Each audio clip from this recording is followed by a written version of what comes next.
सुग्रीव राजा बन गए और राजा बनने के बाद जब तक दुख था तब तक तो राम राम राम राम दिन रात राम राम रटे, और जिस दिन सुख आ गया तो महाराज माला को टांग दिया कोटी पे, अब चलो अब तो सुख भोगना है।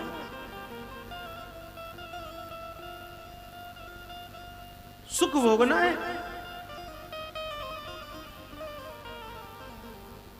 और महाराज चले गए, राजपाठ में तल्लीन हो गए।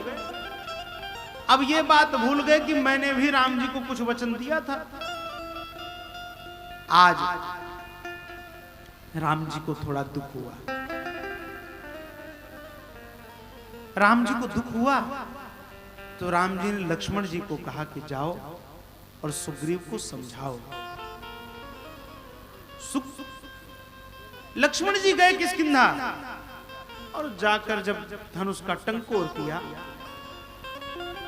महाराज प्रलय की स्थिति बन गई, महलों में दरार पड़ गई। और सुग्रीव ने झांक कर देखा खिड़की से तो लक्ष्मण जी महाराज खड़े हैं।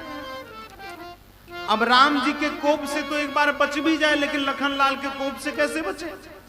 शेष नाग हैं, जब चाहे तब पृथ्वी समाप्त कर दें, इनके सिर पर तो टंगी पृथ्वी। हनुमान जी ने कहा महाराज चिंता न करें, मैं जाता। इहां पवन सुत हृदय विचारा, राम काज सुग्रीव विसारा। निकट जाई चरणनी सिर नावा, चारहु विधि तेहि कहि समझा। हनुमान जी महाराज ने विचार लिया कि कुछ न कुछ अनर्थ हो रहा है। गए लक्ष्मण जी को प्रणाम किया और लक्ष्मण जी को लाकर श्रेष्ठ आसन पर बैठाया और जाकर समझाया सुग्रीव को, चलो क्षमा मांगो और राम जी को जो वचन दिया था, जो कार्य कहा था, चलकर पूरा कर। सुग्रीव आए और आज हनुमान जी की बुद्धि से ही ये राज्य सर्वनाश होने से बच गया। हनुमान जी की बुद्धि के कारण।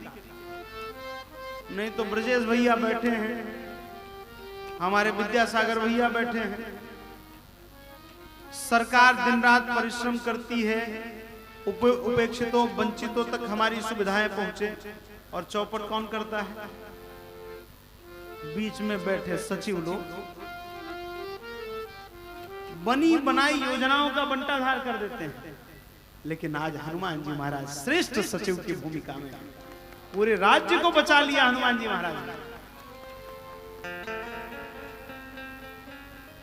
ये एक सचिव की भूमिका है।